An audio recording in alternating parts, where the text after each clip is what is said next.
اسرائیل میں چلے جاؤ، یہی اسرائیل نیتنیاہو والا، آج بھی وہاں کے یہودی عربی بولتے ہیں، آج بھی عربی بولتے ہیں، آج بھی سیریا میں یہودی ہیں، آج بھی دمشق میں یہودی ہیں، آج بھی آذربائیجان میں یہودی ہیں، عیسائی بھی ہیں، عرب کنٹریز کے اندر آج بھی عیسائیوں اور یہودیوں کی اچھی خاصی تعداد موجود ہے، عربی بولنے والوں کی تعداد موجود ہے، لیکن وہ عربی بولنے والے یہودی، وہ عربی بولنے والے عیسائی آج تک قرآن کی اس آیت کے چیلنج کو قبول نہیں کر سکے اور چھوٹی سے چھوٹی سورت کی طرح کوئی دوسری سورت نہیں بنا پائے۔ آج آپ دوسری کتابوں سے پوچھو کہ ایک کتابوں کن لوگوں کے لیے اتری ہو، تورات خاموش، انجیل خاموش، بائبل خاموش، وید بھی خاموش۔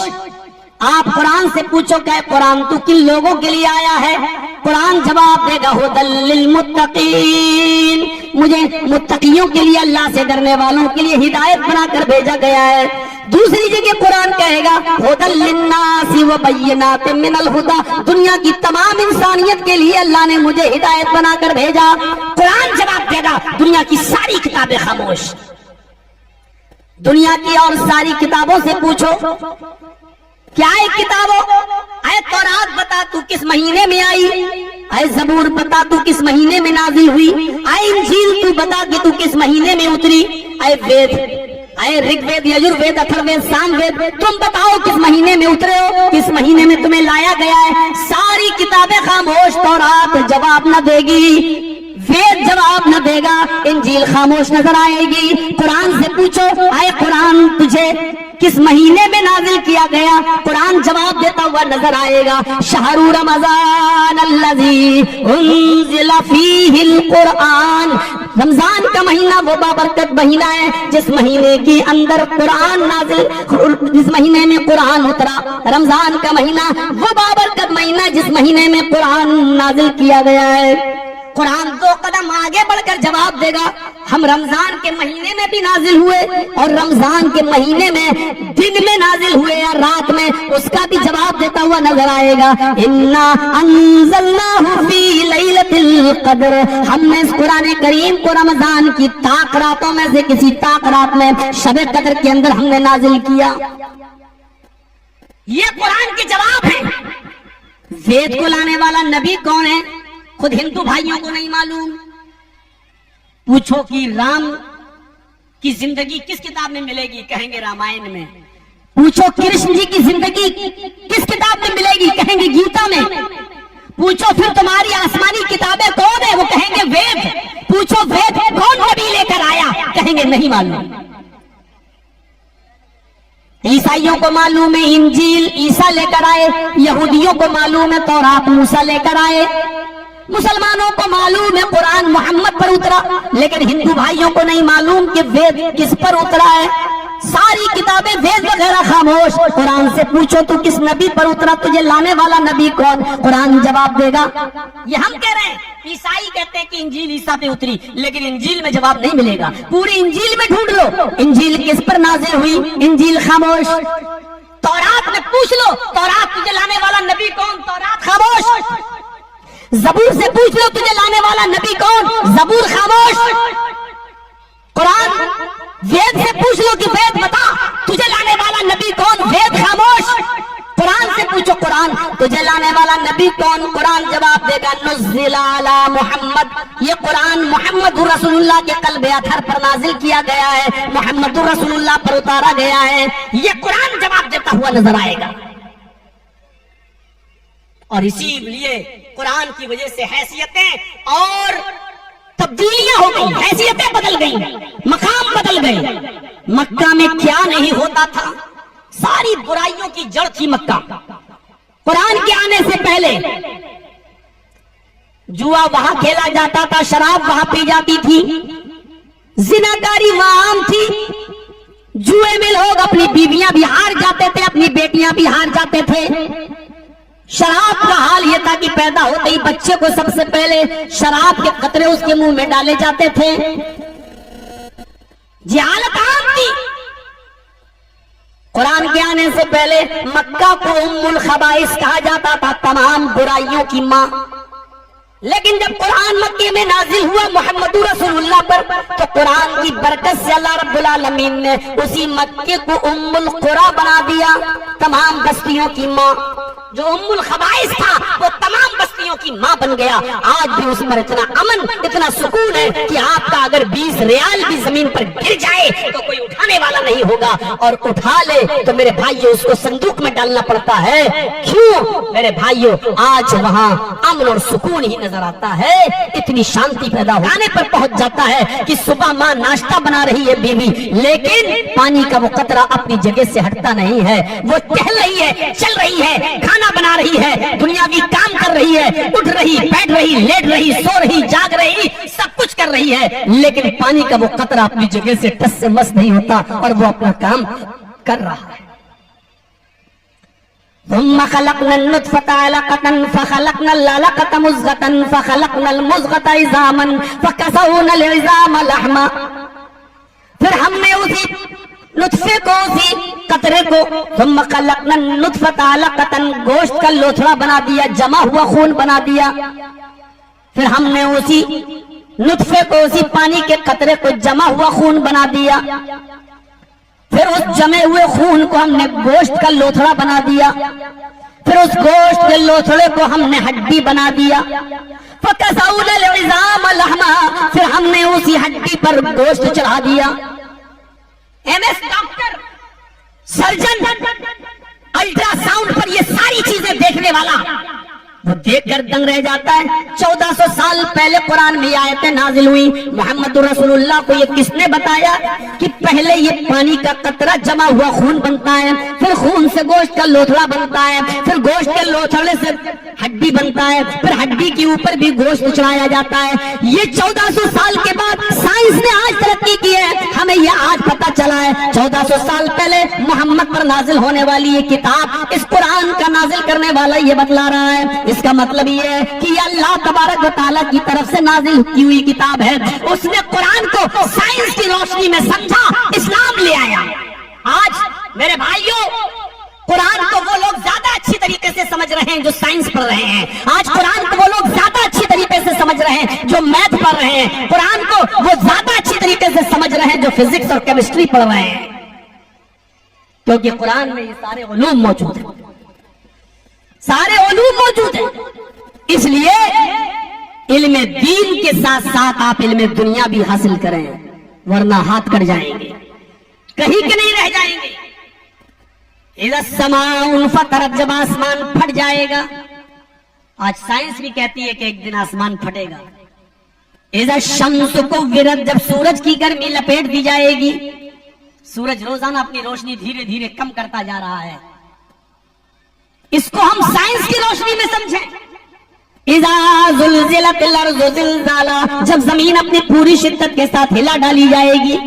آج سائنس بھی مانتی ہے کہ ایک دن وہ لاوا جو زمین کے اندر پھیل رہا ہے جب پوری دنیا میں پھیل جائے گا، اور جب بالٹی میں پانی بھر جائے اور نل بند نہ کیا جائے تو پانی باہر آنے لگتا ہے، ایسے ہی جب یہ لاوا پوری دنیا میں زمین کے اندر پھیل جائے گا اور لاوا بڑھتا رہے گا تو ایک دن یہ لاوا زمین کو پھاڑ کر باہر نکلے گا. اور جب یہ لاوا زمین کو پھاڑ کے باہر نکلے گا تو زمین میں زلزلہ ہوگا، بھوکمپ آئے گا، اور وہ بھوکمپ بہت شدید ہوگا، پوری دنیا میں اس کے جھٹکے محسوس کیے جائیں گے. اسی کو قرآن نے کہا اذا زلزلت الارض زلزالها، جب زمین اپنی پوری شدت کے ساتھ ہلا ڈالی جائے گی، جب زمین اپنی پوری شدت کے ساتھ اس زمین کے اندر بھوکمپ آ جائے گا. وَأَخْرَجَتِ الْأَرْضُ أَثْقَالَهَا، اور یہ زمین اپنے اندر کے سارے خزانوں کو نکال کر باہر پھینک دے گی. وَقَالَ الْإِنسَانُ مَا لَهَا، زمین کی حالت دیکھ کر انسان کہے گا کہ زمین کو کیا ہو گیا. بِأَنَّ رَبَّكَ وَحَالَهَا، اور یہ سب تیرے رب کے حکم سے ہو رہا ہوگا. میرے بھائیو تصور کرو، قرآن کی آیات کو سائنس کی روشنی میں سمجھنے کی ضرورت ہے. جیسے وہ ڈاکٹر سمجھا، نہیں سمجھا جا سکتا ہے قرآن کو بغیر دنیاوی علم کے. اس لیے قرآن کو بھی ہاتھ پڑھیے اور دنیاوی علم بھی حاصل کیجیے. دنیاوی علم بھی، اور دنیاوی علم کو جب آپ پڑھیں گے، دیکھیے آج سے 1400 سال پہلے کہا گیا تھا نا اللہ کے نبی نے کہا مردے انسان مرنے کے بعد دوبارہ زندہ ہوگا، تو لوگ مذاق اڑاتے تھے، واہ ہڈیاں سڑ جائیں گی گل جائیں گی، انسان دوبارہ زندہ ہوگا۔ سوامی دیانند سرسوتی نے تو ستیارتھ پرکاش میں باقاعدہ اعتراض کیا ہے، ہم لوگ سمندر میں ڈال دیے جاتے ہیں، بہا دیے جاتے ہیں، انسانوں کی لاشیں جانوروں کی لاشوں کے ساتھ مل جاتی ہیں، اللہ تعالیٰ ہر ایک لاش کو کیسے الگ کرے گا، انسانوں کو کیسے الگ کرے گا، جانوروں کو کیسے الگ کرے گا؟ یہ ایک ڈیفیکلٹ کوشچن تھا، دماغ کو جھنجھوڑتا تھا، لیکن آج ریڈیو کی ایجاد بتلا رہی ہے۔ جرجیت صاحب یہاں بول رہے ہیں، میری بھی آواز، مجھ سے پہلے ہمایوں کبیر بھی بول رہے تھے، ان کی بھی آواز۔ یہ وہ ہمایوں کبیر نہیں ہے جو بابری مسجد بنوا رہا، اس کی طرف دماغ مت لے جائیے گا، وہ تو شیطان ہے نمبر 1 کا، وہ پاکھنڈی ہے، وہ تو ایجنٹ ہے، وہ تو دلال ہے۔ میرے بھائیوں ذرا غور کیجئے گا بات کو، ہماری آواز، یہ جلسہ میرا ہو رہا ہے، تقریر میری ہو رہی ہے، یہ چیخ رہی ہے، ان کی بھی آوازیں جا رہی ہیں، میلے ٹھیلوں کی بھی آوازیں جا رہی ہیں، آواز ٹرینوں کی آواز، یہ جنریٹر چل رہا ہے اس کی بھی آواز، جانوروں کی بھی آواز، بھینسوں کی گایوں کی بھی آواز۔ غور کر رہے ہیں اس فضا میں کتنی آوازیں تیر رہی ہیں جو خلط ملط ہو چکی ہیں، لیکن ریڈیو میں لگا ہوا چمبک، ریڈیو میں لگا ہوا مقناطیس جس کی آواز کو کھینچنا چاہتا ہے وہی آواز ریڈیو کی چمبک میں آ جاتی ہے، تمام آوازوں سے دامن بچاتے ہوئے۔ اور آپ سن لیتے ہیں، آج آکاش وانی پٹنہ سے ماننیے نتیش کمار جی بول رہے تھے، آج آکاش وانی فلاں سے مودی جی بول رہے تھے، مودی جی کی آواز، نتیش جی کی آواز، شاعر کی آواز، مولانا کی آواز، ریڈیو کا چمبک جس کی آواز کو لینا چاہتا وہ آواز تمام آوازوں سے دامن بچاتے ہوئے ریڈیو میں آ جاتی ہے اور آپ اسی آواز کو سن بھی لیتے ہیں۔ تو کیا اللہ کے پاس ایسی کوئی مشین نہیں ہوگی کہ قیامت کے دن مخلوق ہڈیوں میں سے انسانوں کی ہڈیاں الگ کر دے، جانوروں کی ہڈیاں الگ کر دے اور انسانوں کو دوبارہ اٹھا دے اور کہے یہ تمہاری ہڈیاں ہیں، اے انسان اٹھ، اور وہ دوبارہ اٹھ جائے، کہے کن اور وہ دوبارہ زندہ ہو جائے؟ کیا اللہ کے پاس ایسا کوئی آلہ اور اللہ کے پاس ایسی کوئی مشین نہیں ہوگی؟ فَمَن يَعْمَلْ مِثْقَالَ ذَرَّةٍ خَيْرًا يَرَهُ، ذرہ برابر نیکی کرو گے تو اس کو بھی دیکھ لو گے، ذرہ برابر برائی کرو گے تو اس کو بھی دیکھ لو گے۔ فَأَمَّا مَنْ ثَقُلَتْ مَوَازِينُهُ، نیکیاں اور برائیاں تولی جائیں گی، جس کی نیکیوں کا پلڑا بھاری ہو گیا وہ جنت کے اندر جائے گا، وہ جنتی ہے، اور جس کی برائیوں کا پلڑا بھاری ہو گیا اس کا ٹھکانہ جہنم ہے، وہ جہنم میں جائے گا۔ اس کا مطلب نیکیاں تولی جائیں گی اور برائیاں بھی تولی جائیں گی۔ کس ترازو پر؟ قرآن کی آیت کو سمجھنے کے لیے سائنس کا سہارا آپ کو لینا پڑے گا۔ ترازو نیکیاں دکھائی تو دیتی نہیں، برائیاں دکھائی تو دیتی نہیں، پھر کس ترازو پہ تولی جائے گی؟ سائنس کا سہارا آپ کو لینا پڑے گا۔ سائنس بتاتی ہے کہ گرمی کا بھی وزن آ رہا ہے، سردی کا بھی وزن ہو رہا ہے، آپ جتنی لائٹ خرچ کرتے ہیں اس لائٹ کا بھی وزن آتا ہے، آپ جتنا پنکھا اور اے سی چلاتے ہیں مہینے میں اس کی ریڈنگ، اس کا بل، اس کا وزن آ جاتا ہے کہ آپ نے اتنا کرنٹ خرچ کیا، آپ نے اتنی بجلی خرچ کی ہے۔ آج سردی کتنی پڑی اس کا وزن روزانہ آپ کے موبائل پر آ جاتا ہے۔ ویدر پہ جائیے، بتاتے تھا آج کشن گنج کے اندر سردی کا وزن یہ رہا ہے، گرمی اتنی ڈگری سیلسیس پڑی، آج گرمی کا وزن آ جاتا ہے، سردی کا وزن آ جاتا ہے، کرنٹ بجلی کا وزن آ جاتا ہے۔ بخار دکھائی نہیں دیتا فیور، لیکن ڈاکٹر جب تھرما میٹر لگاتا ہے تو اس میں بخار کا وزن آ جاتا ہے کہ آپ کو 100 ڈگری بخار ہے، 101 ہے، 102 ہے، 104 ہے، کتنا ہے۔ جب یہ نہ دیکھی جانے والی چیزوں کا وزن جب ہو جاتا ہے تو کیا اللہ رب العالمین کے پاس ایسا کوئی آلہ نہیں، اللہ کے پاس ایسی کوئی مشین نہیں جو نیکیاں اور برائیوں کو تول کر انسانوں کے سامنے رکھ دے؟ اتنی نیکیاں آپ کی، اتنی برائیاں کی۔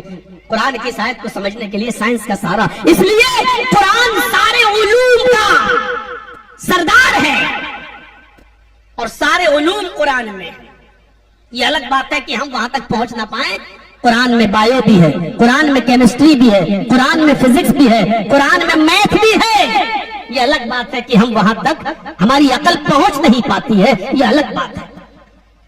اگر ہم غور کریں تو قرآن نے صاف طور پہ کہہ دیا سخر لکم ما فی السماوات و ما فی الارض، دنیا اور آسمان کی ساری چیزیں ہم نے تمہارے تابع کر دی ہیں، ہم نے تمہارے پیروں، تمہارے قدموں پہ ڈال دیا ہے، تم ان کو استعمال کرو۔ قرآن کی اس آیت پر یقین کرتے ہوئے سائنٹسٹوں نے جب تحقیق کی کہ دنیا اور کی ساری چیزوں کو اللہ نے ہمارے لیے مسخر کر دیا تو وہ چاند تک پہنچ گئے، چاند تک پہنچ گئے، چاند سے بھی اوپر نکل گئے، سورج تک پہنچنے کا سپنا دیکھ رہے ہیں۔ بعض کنٹریز نے تو اپنا جھنڈا چاند پر گاڑ دیا، ایک دو کنٹری تو ایسی ہیں جو چاند پر اپنی زمین بھی بیچنا شروع کر دی ہے فیوچر میں۔ اب اس وقت جب لوگ چاند پہ پہنچ جائیں تب آپ مولانا جرجیس جیسے لوگوں سے سوال کرنا کہ مولانا صاحب حدیث میں تو آیا ہے چاند دیکھ کر روزہ رکھو اور چاند دیکھ کر عید مناؤ۔ اب جو لوگ چاند ہی پر رہ رہے ہیں تو وہ کیا دیکھ کر روزہ رکھیں گے اور کیا دیکھ کر عید منائیں گے؟ خود سوال کرنا میرے بھائیوں، اور انشاءاللہ قرآن اور حدیث کی روشنی میں جرجیس آپ کو اس وقت اس کے حساب سے بھی جواب دے گا، کیونکہ قرآن سارے علوم کا سرچشمہ ہے۔ قرآن کو سمجھنے کے لیے میرے بھائیوں سائنس اور میتھ سب کی ضرورت پڑے گی۔ یہی وجہ ہے کہ قرآن سارے سوالوں کا جواب دیتا ہے، دنیا کی کوئی کتاب وہ جواب نہیں دیتی۔ میں نے وید پڑھا، میں نے رامائن پڑھی، میں نے گیتا پڑھی، میں نے انجیل پڑھی، میں نے بہت سی کتابوں کا مطالعہ کیا، آج تک میں تھک گیا پڑھتے پڑھتے کہ ہمیں وید بتائیں کہ وہ کیسی کتاب ہے، ہمیں تورات بتائے کہ وہ کیسی کتاب ہے، ہمیں زبور بتائے کہ وہ کیسی کتاب ہے، ہمیں انجیل بتائے کہ وہ کیسی کتاب ہے، ہمیں وید بتائے کہ وہ کیسی کتاب ہے۔ وید خاموش ہے، تورات خاموش ہے، زبور خاموش ہے، انجیل خاموش ہے۔ ہم قرآن سے پوچھتے ہیں اے قرآن تو بتا تو کیسی کتاب ہے؟ قرآن ہمیں جواب دیتا ہے ذالک الکتاب لا ریب فیہ، یہ کتاب ایسی ہے کہ جس کے اندر شک کرنے کی کوئی گنجائش نہیں۔ دنیا کی کوئی کتاب چیلنج نہیں کرتی ہے لیکن قرآن چیلنج کرتا ہے وَإِن كُنتُمْ فِي رَيْبٍ مِّمَّا نَزَّلْنَا عَلَىٰ عَبْدِنَا فَأْتُوا بِسُورَةٍ مِّن مِّثْلِهِ، اگر تمہیں شک ہے یہ قرآن محمد اور ان کے ساتھیوں نے بنا لیا ہے تو وہ انسان ہے، وہ بنا سکتے ہیں تو تم کیوں نہیں بنا سکتے ہو؟ اگر وہ بنا سکتے ہیں تو تم بھی بنا سکتے ہو۔ فَأْتُوا بِسُورَةٍ مِّن مِّثْلِهِ، اگر اپنی ماں کا حلال دودھ پیا تو قرآن کی سورت کی طرح ایک سورت بنا کر لے آؤ۔ چیلنج دے رہا قرآن، ایک سورت، سورہ بقرہ کی طرح 2.5 پارے کی سورت نہیں، تمہاری نانی مر جائیں گی، چھٹی کا دودھ تمہیں یاد آ جائے گا۔ اِنَّا أَعْطَيْنَاكَ الْكَوْثَرَ فَصَلِّ لِرَبِّكَ وَانْحَرْ إِنَّ شَانِئَكَ هُوَ الْأَبْتَرُ، یہ قرآن کی سب سے چھوٹی سورت ہے، جاؤ اس سورت کی طرح کوئی دوسری سورت بنا لاؤ، نہیں بنا پائے۔ آج بھی اسرائیل میں چلے جاؤ، یہی اسرائیل نیتنیاہو والا، آج بھی وہاں کے یہودی عربی بولتے ہیں، آج بھی عربی بولتے ہیں، آج بھی سیریا میں یہودی ہیں، آج بھی دمشق میں یہودی ہیں، آج بھی آذربائیجان میں یہودی ہیں، عیسائی بھی ہیں، عرب کنٹریز کے اندر آج بھی عیسائیوں اور یہودیوں کی اچھی خاصی تعداد موجود ہے، عربی بولنے والوں کی تعداد موجود ہے، لیکن وہ عربی بولنے والے یہودی، وہ عربی بولنے والے عیسائی آج تک قرآن کی اس آیت کے چیلنج کو قبول نہیں کر سکے اور چھوٹی سے چھوٹی سورت کی طرح کوئی دوسری سورت نہیں بنا پائے۔ آج آپ دوسری کتابوں سے پوچھو کہ ایک کتابوں کن لوگوں کے لیے اتری ہو؟ تورات خاموش، انجیل خاموش، بائبل خاموش، وید بھی خاموش۔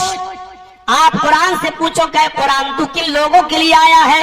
قرآن جواب دے گا ہدی للمتقین، مجھے متقیوں کے لیے، اللہ سے ڈرنے والوں کے لیے ہدایت بنا کر بھیجا گیا ہے۔ دوسری جگہ قرآن کہے گا ہدی للناس وبینات من الہدی، دنیا کی تمام انسانیت کے لیے اللہ نے مجھے ہدایت بنا کر بھیجا۔